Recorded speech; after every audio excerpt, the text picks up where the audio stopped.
besides the government to, well, there's non-government organizations that also receive aid, and there are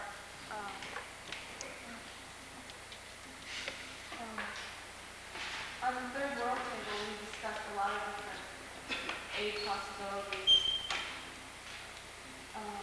One that I just mentioned, the non-governmental organizations. That's aid that's raised by the Western governments to give to...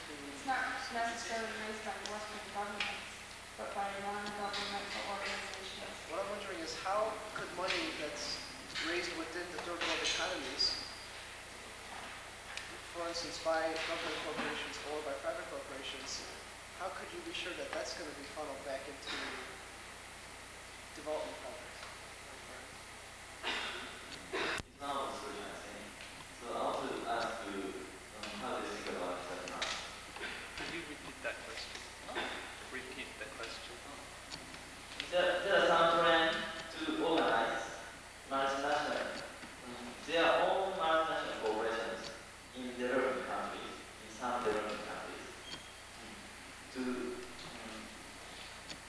catch the initiative in circulating this process, so that they can get more profit by selling branded products. So I want to ask you how do you think about it?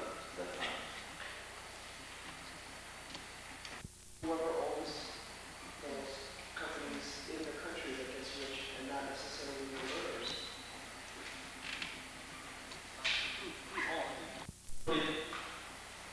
They are owned by some developing countries or country government. So it should be divided according to their contribution as well.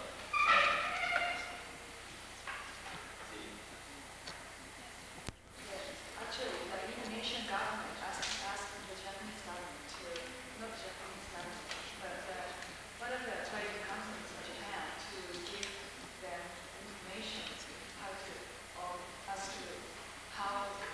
organize the trading companies, how to collect information, as much information as possible.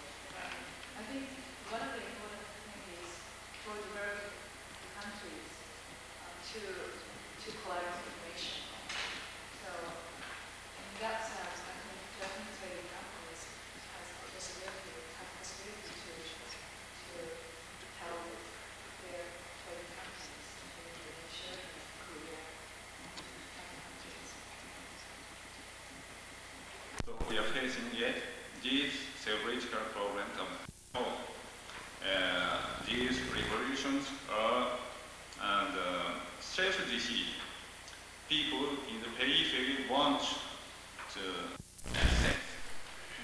I believe it's we can apply, or I can apply my idea in the case of Nicaragua or El Salvador or Central American countries.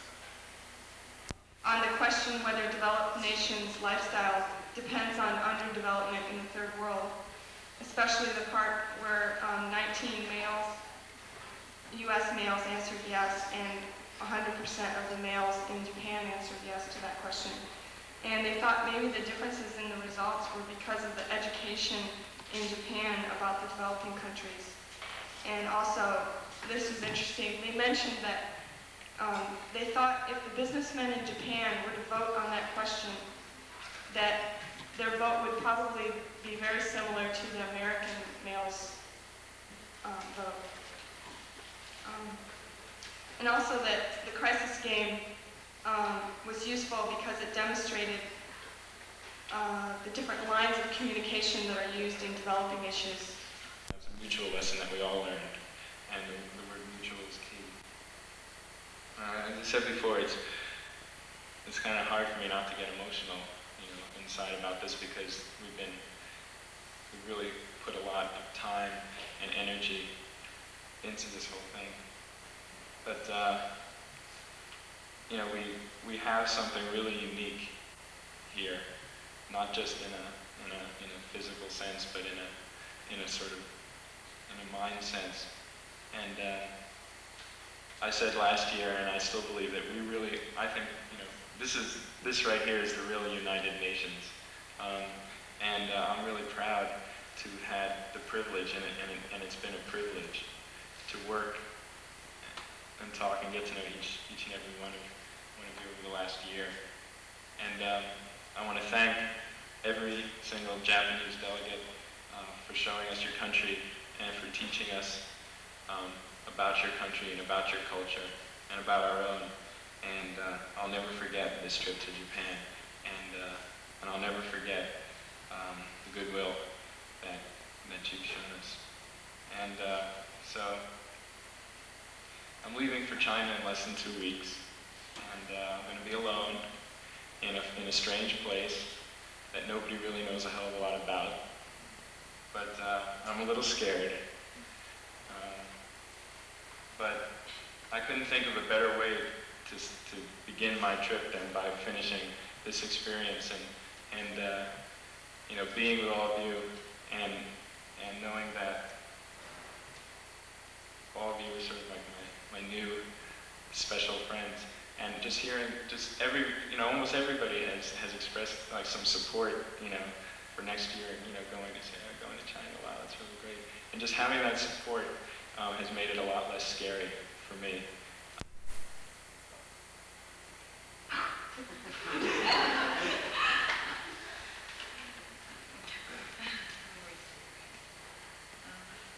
About 1 month has passed quickly, and the 37th Japan-America Student Conference is about to come to a close. We have had table discussions, preparation trips, and 3 symposia under the theme of understanding our responsibilities in the global community. Even though we have not been able to find solutions to the questions raised in the discussions or symposia, I believe it extremely important for us 80 students to have a chance to exchange ideas and share our thoughts. And engaging the fifth of its trade. The 2 countries which fought against each other in the war are 40 years later the most important bilateral relationship in the world, in the words of Ambassador Mark Mansfield. 40 years may be long enough for us to forget to ponder what caused Japan to go into the war.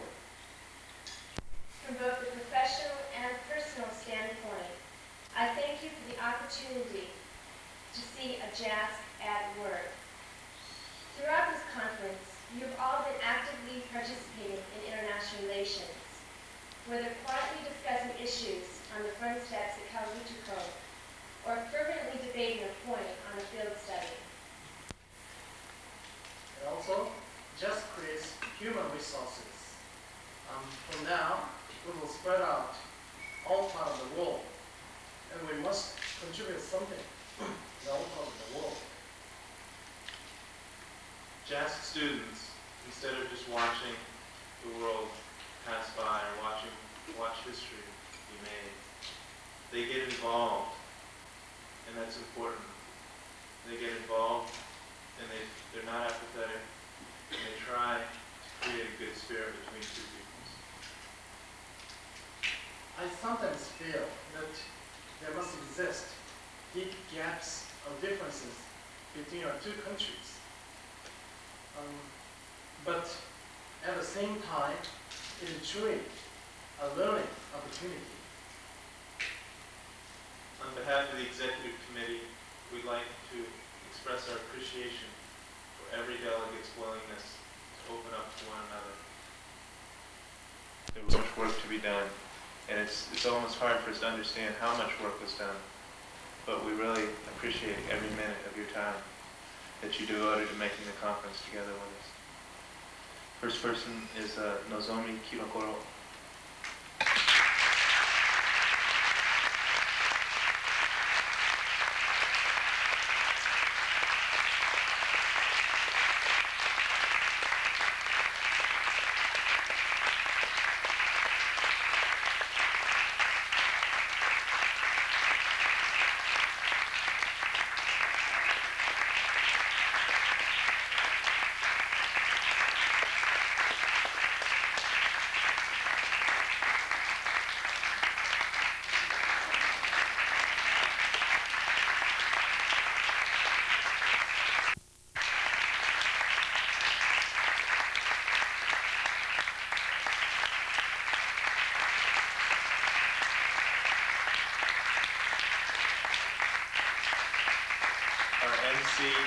Chisaki Nakagawa.